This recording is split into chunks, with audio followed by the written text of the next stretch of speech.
안녕하세요, Sanim. So I have a question about self and me. Like in one of your previous Dhamma talks, you said Buddha, Sangha, Dharma, the three jewels, are all within self, within me, within I.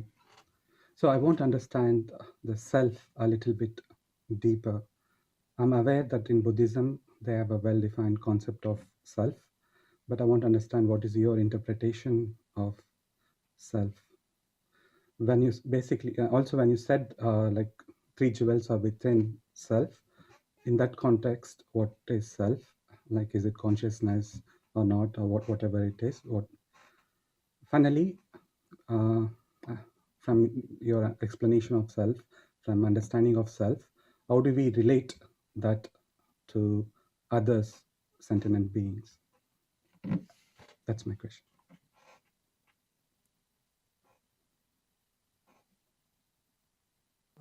부처님께서는 어떤 특별한 철학이나 교리, 사상 이런 것을 원래는 말씀하지 않으셨습니다. So Buddha never actually taught any philosophical framework or any concepts from an academic sense.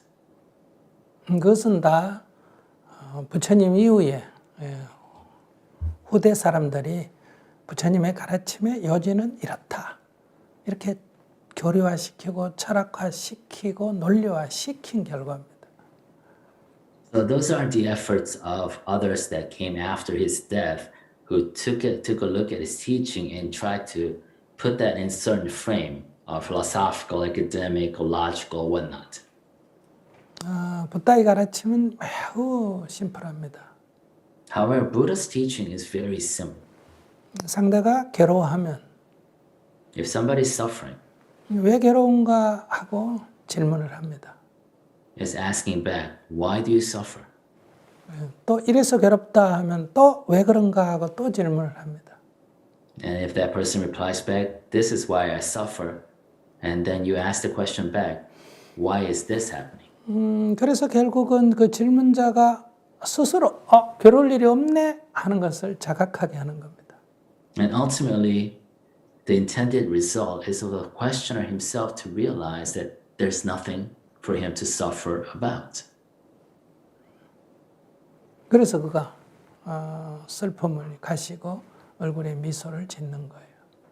And that's at that point, the questioner will smile, and knowing that his sadness or suffering has gone away. 이것이 대부분 다 대화체로 되어 있습니다. And all this is basically in a form of a dialogue. 우리가 그 글을 읽었을 때 뭐 용어가 복잡하고 이러면 그건 다 후대에 만들었다 이렇게 이해하시면 돼요. So if you're reading some Buddhist literature and text or sutra and it's very complex, there are different words there, then you realize that these were all made post Buddha's death. 그 당시 인도 당시에 브라만교가 있었습니다. So when Buddha was alive, the mainstream religion in India, in that region, was Brahman. 그리고 우파니사드 철학이 있었습니다. Based on the philosophy of Upanishad. 또 그에 반대해서 여러 철학이 제기됐습니다. And also there were other competing philosophies.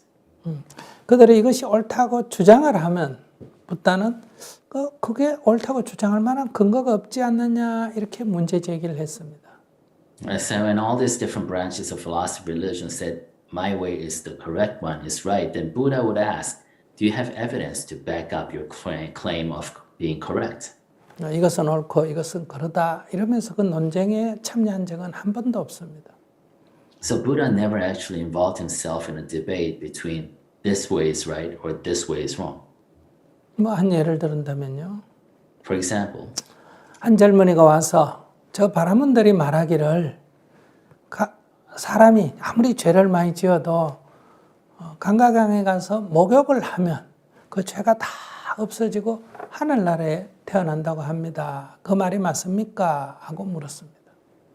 So, for example, one story tells of a young man coming to the Buddha and asking, those Brahmins, clergy over there, is saying that no matter how much sin you have committed, how much crime you have done wrong, if you swim in the river of the Ganges River and atone for it, then you go to heaven. Is that correct? 근데 이거를 부다는 맞다, 틀렸다 이렇게 대답한 적이 없습니다. But Buddha never answers those questions with yes or no. 그냥 되물었습니다. He just asks the question back. 그들의 말이 맞다면 If Brahmins, what you heard is correct, 그럼 강가강에서 살고 있는 물고기가 가장 먼저 하늘나라에 가겠네 이렇게 말했습니다. so he said, if what you heard is correct, then the fishes swimming in the river Ganges will be the first ones to reach heaven.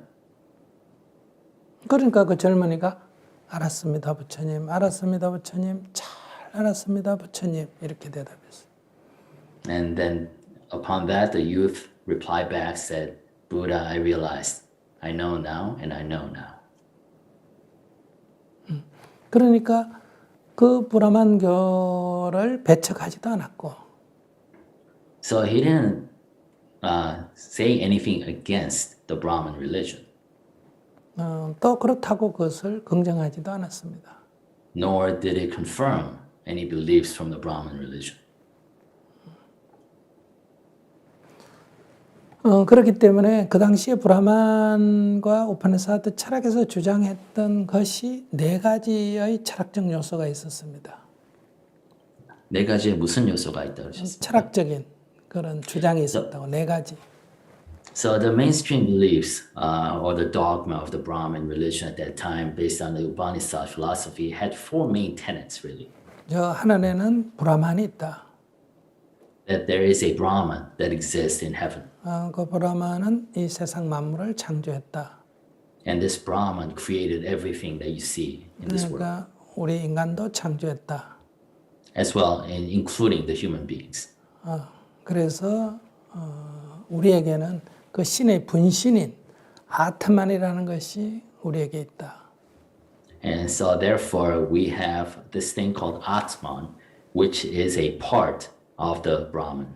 이 아트만은 변하지 않고 항상 하는 것이다. And this Atman is unchanging and eternal. 그리고 이것은 더럽지 않고 깨끗한 청정한 것이다. And this is not something that's dirty, but it's pure and clean. 그리고 이것은 괴로움이 없고 즐거움만 있다. And this Atman does not suffer, but only enjoys joy, only has joy.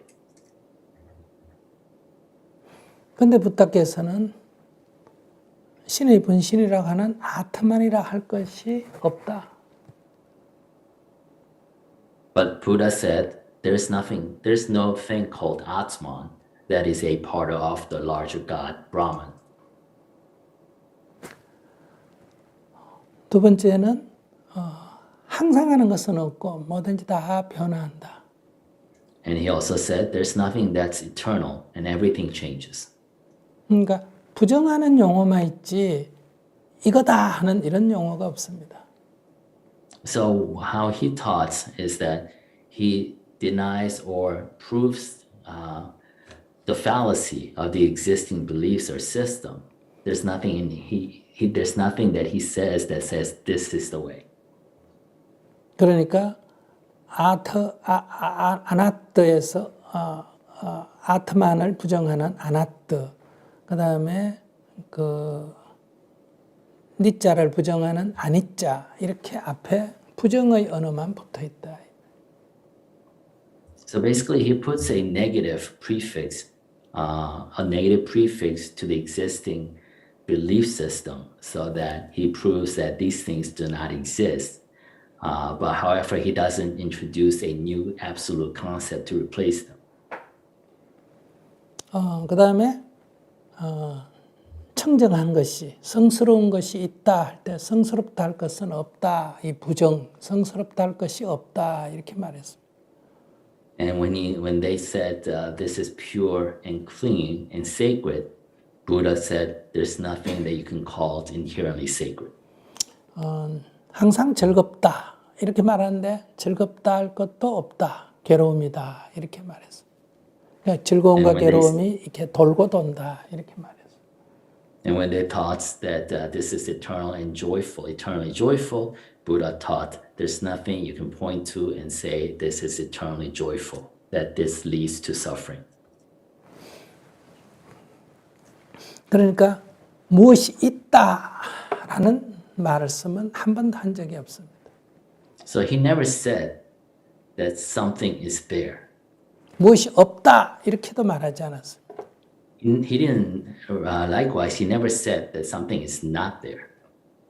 왜냐하면 우리가 사물을 인식하면 있다는 생각이 일어나고 사물을 인식하지 못하면 없다는 생각이 일어나기 때문에 있다 없다가 존재의 개념이 아니라 인식의 개념이라는 거예요. And that's because he realized that the fact that something is there or something is not there is a function of our perception, limited perception, not a function of the existence itself.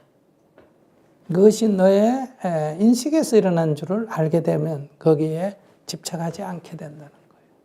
And if you realize that your reality is a function of your own limited perception, that you no longer attach yourself so much over your own reality. 그러니까 부처다, 중생이다 이것도 별개로 존재하는 게 아니라는 거예요. And he also said that goes to that there's no really difference or separation between what is a Buddha and what is a layman. 우리가 어리석으면 사물을 사실대로 알지 못하니까 심리가 괴로움이 생겨나는 거예요. And if we are foolish, then we don't really perceive the truth of that existence, and that leads to suffering. 그럼 이것을 이름하여 중생이다 이렇게 부르는 거예요. And at that state, you are just a layman. 그리고 우리가 진실을 발견해서 이렇게 괴로움이 이렇게 사실을 사실대로 발견하게 되면 괴로움이 사라져 버려요. But when we discover the truth and realize the truth as the truth, that leads to an absence of suffering. 이 상태를 부처다 이렇게 말하는 거예요. And at this state, you are now the Buddha. 부처 따로 있고 중생 따로 있는 게 아니에요. And there's no two different existence between a Buddha and a human being, a layman. 마치 불을 켜면 밝아지고 불을 끄면 어두워지는 것과 같다. The same thing as hitting the light switch on inside a room or hitting it off and becoming dark again. 그래서 우리는 그 불을 켠 상태를 좀 지속적으로 유지하는 게 필요합니다. So what we are trying to do with spiritual practice is to sustain the length by which the light stays on. 그래서 항상 지금 여기 깨어 있으라는 거예요. That's why we teach that you have to be awake in the here and now. 그것을 누구든지 놓치게 되면 괴로움이 발생하고 But if you lose that focus, then you will lead to suffering. 아무리 괴로워하던 사람도 그것을 순간 딱 알아차리게 되면 괴로움이 사라진다는 거예요. And no matter how you suffer previously, but at the moment or if you focus on the here and now, then all that suffering will go away. 우리가 붓다에게 귀의한다는 뜻은 The fact that we take refuge in the Buddha 우리의 마음을 늘 여기 깨어 있어서 그 괴로움이 없는 상태를 유지한다는 뜻입니다. then it's not really a promise that commitment we make to ourselves for us to be focused in the here and now and live in the absence of suffering. 담마에 귀의한다는 것은 이런 이치, 사실을 사실대로 파악하는 깨어있는 상태를 늘 유지한다는 뜻입니다.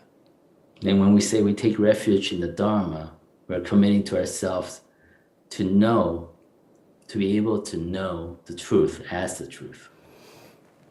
그러나 우리의 현실은 그렇게 늘 깨어있지 못합니다. However, in reality, we cannot always be so mindful or focused and awake. 그러나 그런 늘 깨어있지 못하지만은 깨어있는 상태를 유지하기 위해서 꾸준히 이렇게 나아가는 사람들이 있다. However, although we cannot be constantly awake all the time, there are people who strive to maintain the sense of awakeness as long as possible. 이런 사람들을 수행자라 그래요. And these are the people that we call spiritual practitioners. 나는 그런 사람의 일원으로서 나아가겠다는 거예요. And you're committing yourself as being a part of that cadre of spiritual practitioner. 또 이런 사람들의 수행자들의 모임이 나는 일원으로 살아가겠다는 거예요. And also commit yourself to live among people who are engaged in this practice. 그러니까 우리가 모여서 어떤 일을 할 때는 이 입장을 분명히 하고 대화가 진행이 돼야 된다는 거예요. So when we come together as a community and try to do something, accomplish something, we have to have this as a foundational piece to any of our activity and collaboration. 뭐 돈을 벌겠다, 뭐 지위를 높이겠다, 왕이 되겠다, 이런 뭐 보석을 뭐 구한다, 이런 다른 목적을 가진 사람하고 대화하면 우리가 이런 얘기를 할 수가 없는 거예요. But if you want to seek to work with somebody who's seeking wealth or power or position or stature or jewels, that conversation cannot really happen because you're coming from fundamentally different place. 그런 파워를 얻는데 뭐 어떻게 하면 됩니까? 돈을 버는데 어떻게 하면 됩니까? 이래 묻는다면 여기는 대화가 성립하지 않습니다. And if somebody comes to you and asks you a question, what can I do to earn more money? What can I do to gain more power? That conversation itself cannot really happen. 그건 세상에 가서 물어보라는 거예요. Then you have to say, go back to the world and ask those in the world. 뭐 부부가 결혼을 해야 됩니까? 뭐 혼자 살아야 됩니까? 이혼을 해야 됩니까? 직장에 다녀야 됩니까? 그것은 사람 개개인이 선택할 일입니다. Should I marry or should I get divorced? Should I take this job or that job? That's really up to individual choices. 그걸 제가 상담하는 건 아니에요. That's not something that I consult about 저는 거기에 아무런 관심이 없습니다. because I have no interest in that. 여기는 어떻게 하면 괴로움 없이 살 수 있느냐가 관심이에요. The only interest I have is how can I live without suffering? 결혼을 해도 괴로움 없어야 하고. So if you get married, you should get married and live as a married person without suffering. 예. 또 직장에 다녀도 괴로움이 없어야 하고. If you go to work, you should go to work without suffering. 사표 내고 나와도 괴로움이 없어야 하고. And if you quit your job today, you should quit without suffering. 네, 건강해도 괴로움이 없어야 하고. If you're healthy, you should be without suffering. 오늘 병이 나도 괴로움이 없어야 한다는 거예요. And if you're sick, you should always also be without suffering. 여기서 어떻게 사느냐, 그거는 각자 알아서 할 일이고. The how of your life is up to you. 어떻게 하든 괴로움 없는 상태를 유지하느냐 하는 것이 수행자들의 관심이에요. But how to live without suffering, that's our main interest as spiritual practitioners. 근데 여러분들은 자꾸 어떤 기술적인 지식적인 문제로 접근을 해요. But you tend to approach Buddhism from a skill perspective, knowledge or function perspective. 제가 여러분과 대화하는 것은 인생 문제를 소재로 해서 담마톡을 하는 거지 인생을 어떻게 사는 게 좋다고 상담하는 게 아니에요. So the conversation we engage in Dharma talk is that we use your everyday life issues as a segue, as a way to segue into the underlying Dharma, not to really solve your life's problem. 그래서 우리가 이 수행자의 모임에서는 반드시 상기를 먼저 하고 모임을 시작합니다.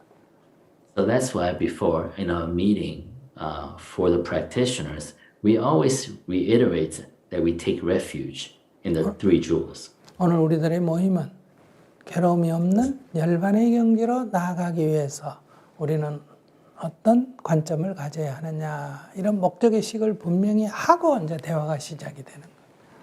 And we want to make sure that everybody understands before we start our dialogue that as spiritual practitioners, we're here participating in this community as people who wants to go towards nirvana, to live a life without suffering. Okay. One distinction that I want to make here is that I want to understand, like when you said that you should not suffer, or you're talking about a concept of I or you. I should not suffer, right? Like you said, I want to be a king. I want to understand this concept of I. Like why? What is this thing called I that doesn't want to suffer, that doesn't want to create problems to others. So I want to understand the relationship between I, the concept of I, and why is that? I want to kind of understand it fully so that I know why I should not suffer. What? Why does it matter that I should not suffer? So I want to understand I so that I can understand why I should not suffer. 자동차 이게 문을 우리가 건드리면 이렇게 삐삐삐삐 하고 이렇게 경고음이 들어오는 그런 차 있는 거 아십니까?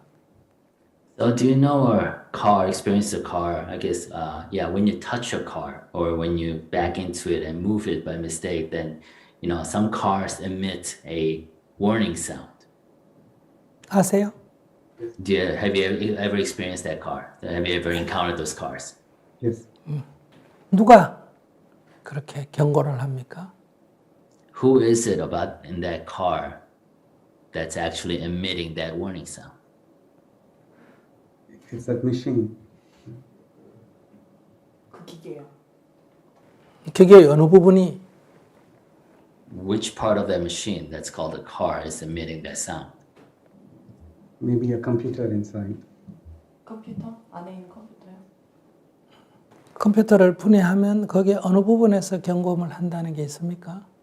And if you take apart the computer, the board itself, is there a specific part that's emitting that sound? No, it has to be combined together with 다 sensors 결합이 and 되고 해야지 소리가 나죠. 그러니까 그런 우리가 자동차는 불도 밝히고 움직이기도 하고 경고음도 내고 그러는데 누가 있어서 그렇게 합니까? So, a car makes sounds like that, emits sounds, the engine, it moves, it also has lights on. Is there somebody that does that? no. 그러니까 그런 작동을 하지만은 작동의 주체가 없다 이런 얘기입니다. So what I'm trying to get at is that a car functions as prescribed, but there's no underlying mover of those functions that you can point to. 근데 만약에 자동차를 모르는 원시인이 본다면 그렇게 작동하는 주체가 있다고 생각할 거예요. But if some primitive person looked at the car for the first time and saw all its functions, that primitive person would think that there's some kind of master that's driving that car, that's doing those functions. 그것처럼 우리는 이렇게 여러 가지로 작용을 하지만은 이 작용의 주체라고 할 것이 없다. 그것이 있다고 생각하는 것이 바로 아트만이고 그것이 무지의 소산이라는 거예요. So, like human being is this system, this thing that actually functions, and we tend to think that there is an underlying something that's driving and mastering all those functions and intentionally making those functions happen. However, what we are teaching is that there's no such driving core that does that. And if you think that is what Atman is. In Buddhism, that is the source of all ignorance. 자동차가 경고음을 보낼 때 이 작동의 원리를 아는 사람은 경고음을 멈추게 할 수가 있습니다. 작동의 원리를 모르는 사람은 거기 작동자가 노해서 그렇다 해서 재산을 지내든지 자동차를 부숴가지고 그 작동자를 찾아낸다든지 이렇게 접근하기가 쉽다는 거예요. So if a car emits an alarm, and if you know about the functions of the alarm, then you could easily go into the car and turn off the alarm. But if you don't know how the alarm works inside a car, you either believes that the car is angry and that's why it's raging at you, or you go in and destroy the car into bits and parts and try to find out what's causing that alarm.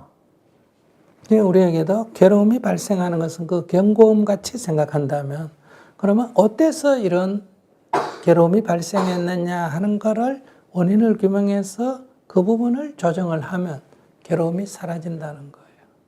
So if we make an analogy of your suffering to this car's alarm, All we have to do is understand how the suffering happens as a function of yourself, and then go in there and turn off that function.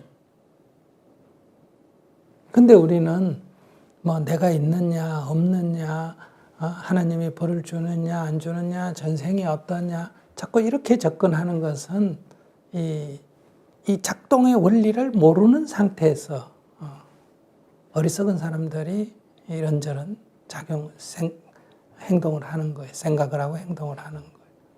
But if we're foolish, when we encounter suffering within us, if we're foolish, we start going into what is this self and what is this I, with the master of me that's suffering, or why is God punishing me, or what did I do in my previous lifetime that I'm reincarnated as this suffering being.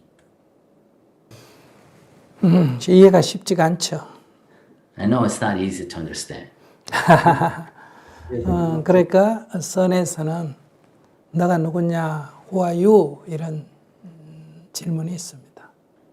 So in Zen, there's a question, right, that's asked you, who are you?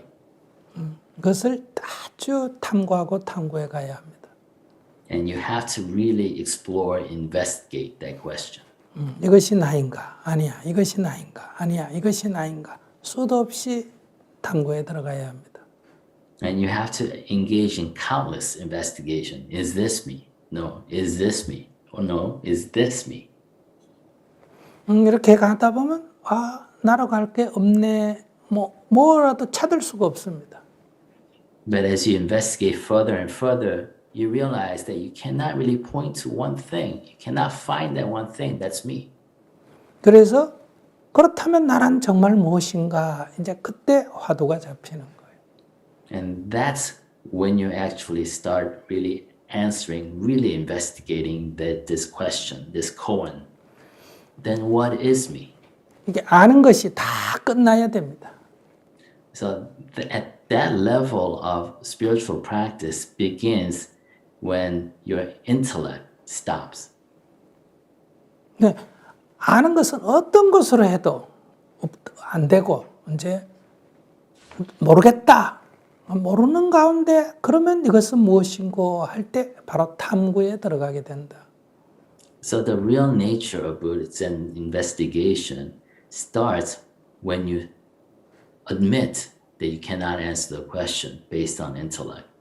So it really starts from a place of admitting not knowing. 거기서부터 이제 진정한 자기 문제가 되는 거예요. At that point, it really becomes your problem. 그래서 어느 순간에 자기가 경험을 해야 합니다. And at that moment, you have to experience it. 그럴 때 이 괴로움이 사라져 버립니다. And that moment of experiencing it, your suffering will go away. 근데 이 지식으로 생각으로 내라는 건 없어. 이렇게 해봐야 괴로움이 안 없어지고 그냥 있습니다. But no matter how well intellectually you recognize and admit that there's nothing you can call yourself, your suffering will not go away. You'll still be there. 그래서 이런 교리로 접근해서는 경험할 수가 없습니다. That's why you cannot experience that if you approach it from a perspective of a dogma. Thank you. 네, 소감을 잠깐 들어보겠습니다. Let's go back to the questioners and ask for their comments. Thank you, Sanim, a lot. I basically understood two main things of us, and I understood your kind of interpretation of what those three jewels decide within me means from your point of view.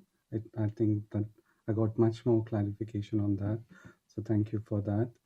And the second thing I realized that is that just like you suggested Young, the second questioner, to come and join you in your journeys with Philippines or Afghanistan or wherever, so that he understands or he appreciates like what gratefulness means. But similarly, I want to kind of give an opportunity, kind of spend some time with you to understand me, to understand, like you asked the question, who are you? And to answer that question, we have to forget everything and really start from the with understanding of nothing, and then and then try to answer that question. So I would like to kind of see whether I can do that. Thank you very much.